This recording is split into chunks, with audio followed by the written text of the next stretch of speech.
Most entrepreneurs hire a VA and still end up overwhelmed and overworked. Here's why. You see, before you start hiring someone to delegate things to, it's important that you as the leader get crystal clear on what it is that you actually need to hand out. I see this time and time again. And in the early days, I made this mistake. All the buzz was to hire a virtual assistant and delegate them low value tasks.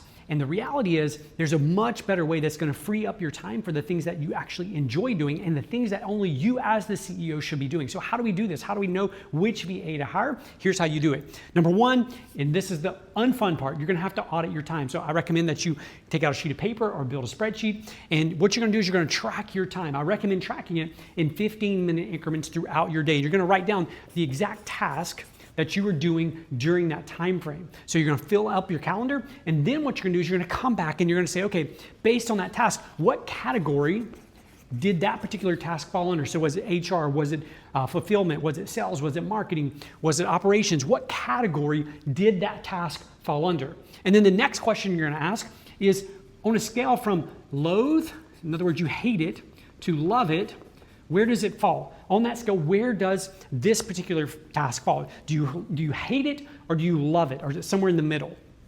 And then the final thing that you want to do for each of the tasks is you want to ask yourself, is this work that the future CEO of this company needs to be doing?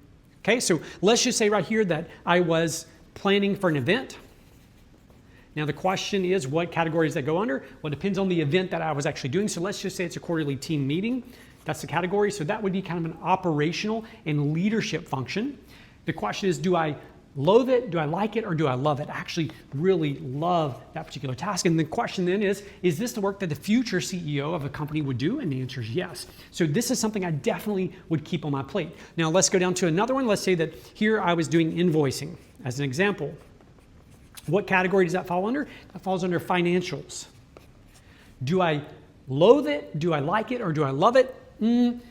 It's somewhere between loathe and like. So I'm going to give myself a score down here. I'm going to just put loathe. In other words, I don't enjoy doing that thing.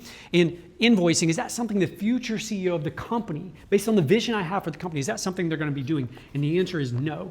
So you can see the power of this. When you go through and audit this, what you're going to discover is you want to get rid of the things, number one, that the future CEO is not going to be doing. And number two, the things that you hate. It could be things that the CEO is going to do or could do, but that you hate. You want to get those things off your plate.